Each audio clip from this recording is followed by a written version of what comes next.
Hello. Science class में आपका बहुत बहुत स्वागत है। आप यहाँ देख रहे हैं और बहुत ही फेमस एक सूत्र है, आप इसको जानते भी हैं और बहुत ज़्यादा इंपॉर्टेंट है। पहले आओ मैं उस सूत्र को लिख ही देता हूँ। देखो, यहाँ है वायु, यहाँ है कांच, तो उससे रिलेशन में क्या आता है? एक सूत्र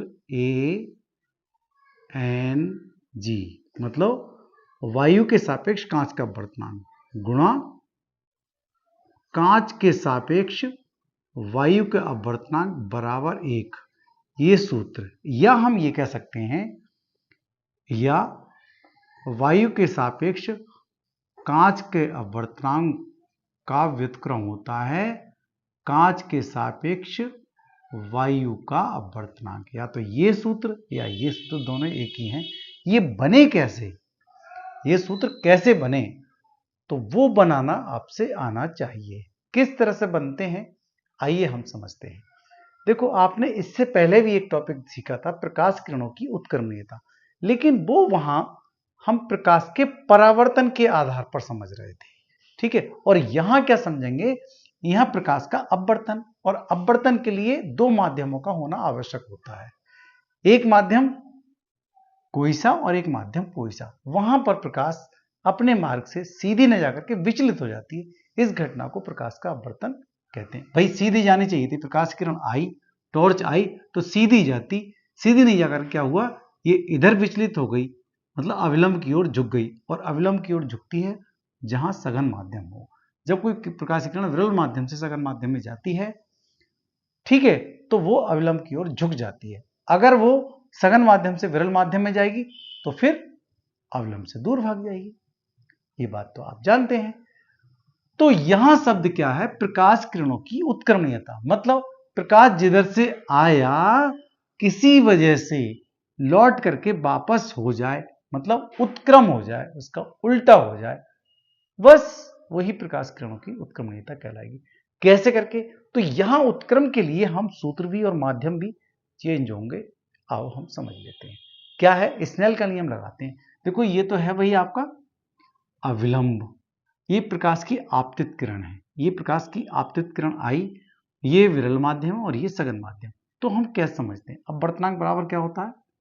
देखो, अपवर्तनांक बराबर क्या होता है, अपवर्तनांक को n से लिखते हैं, और यहां n कैसे कैसे, प्रकाश की किरण कहां से जा रही, किधर को जा रही, ये भी हमें समझना होगा, ठीक है।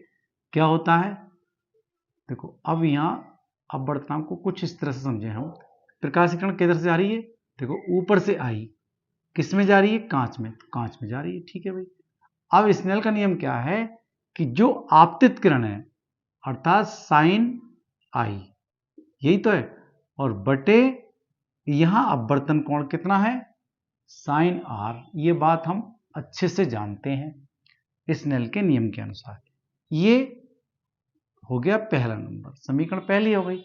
इसी तरह से जब आ गई, आपतित हो गई, मतलब हम समझ रहे हैं प्रकाश कहां से जा रहा है, वायु से कांच में जा रहा है, तो यहां आपतन कोण कितना है, आई है, तो आपतन कोण की ज्या और अपवर्तन कोण की ज्या का जो अनुपात होता है वही स्नेल का नियम है, ठीक है, वही अपवर्तनांक है। तो मैं अपवर्तनांक यहां बता देता हूं, ठीक है। प्रकाश की किरण कहां से जा रही है, वायु से कांच में जा रही है। अब बात करते हैं कि यदि प्रकाश की किरण के सामने यदि हम समतल दर्पण रख देते हैं, तो आप जानते हैं, देखो समतल दर्पण हमने रख दिया है, रख दिया, तो प्रकाश की टॉर्च आई, रोशनी आई, तो समतल दर्पण मिल गया उसे। अब वापस भी तो उसी रास्ते से जाने लगेगी, ये वापस उसी रास्ते से हो गई, हो गई, अर्थात इधर से देखो, अब आपतन किरण बन गई, अब ये वापस जाने लगी, तो आपतित, अर्थात ये आपतन कोण हो गया और ये फिर अपवर्तन कोण हो गया।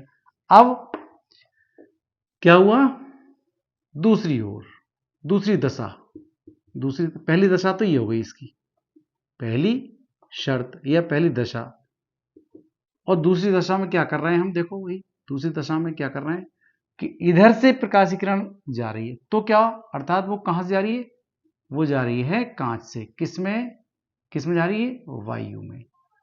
तो फिर आपतन कोण कितना हो जाएगा इसमें, आपतन कोण की ज्या कितना है, साइन आर है, ठीक है, और फिर अपवर्तन कितना हो गया, साइन आई, ये बात तो सही है।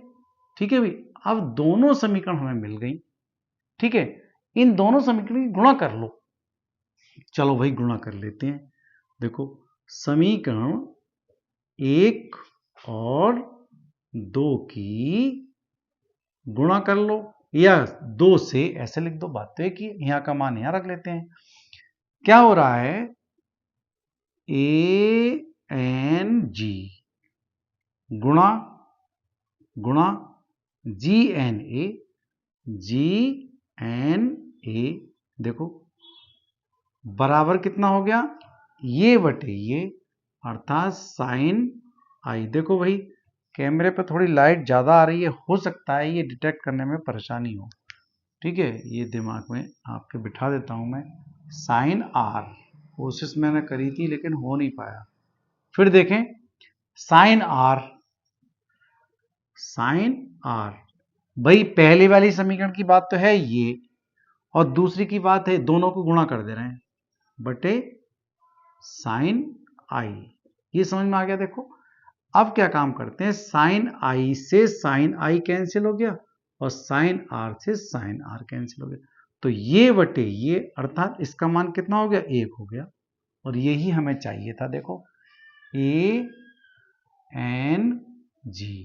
गुणा GNA, मतलब GNA मतलब क्या हुआ, अगर गुणा करते हैं तो उसका मान 1 होता है। या फिर हम ये कह सकते हैं कि वायु के सापेक्ष कांच का अपवर्तनांक का क्या होता है, कांच के सापेक्ष वायु का अपवर्तनांक होता है, या व्युत्क्रम होता है, या व्युत्क्रम होता है, या तो ये आए लिख करके या ये आए। इसका एग्जाम्पल भी कुछ हम इस तरह से कह सकते हैं, बहुत ज्यादा आता है कि यदि मैं बोल देता हूं क्वेश्चन लिखने से, यदि वायु के सापेक्ष कांच का अपवर्तनांक मान लिया 3/2 दे रखा है, 3/2, वायु के सापेक्ष कांच का अपवर्तनांक 3/2 है, तो बताओ कांच के सापेक्ष वायु का अपवर्तनांक, तो उल्टा कर लो ना इसका, मतलब वायु के सापेक्ष कांच का अपवर्तनांक कितना दे रखा है, 3/2 दे रखा है। तो पूछा क्या गया है, कांच के सापेक्ष वायु का अपवर्तनांक कितना हो जाएगा, फिर ये हो जाएगा उल्टा, अर्थात क्या कहेंगे हम, 1/3/2, अर्थात क्या बैठ जाएगा, ये 2/3 हो जाएगा। ऐसे लिख के बताओ, या फिर तुम डायरेक्ट ही समझ लो, उल्टा कर लो, जो दिया है उसका उल्टा कर लो।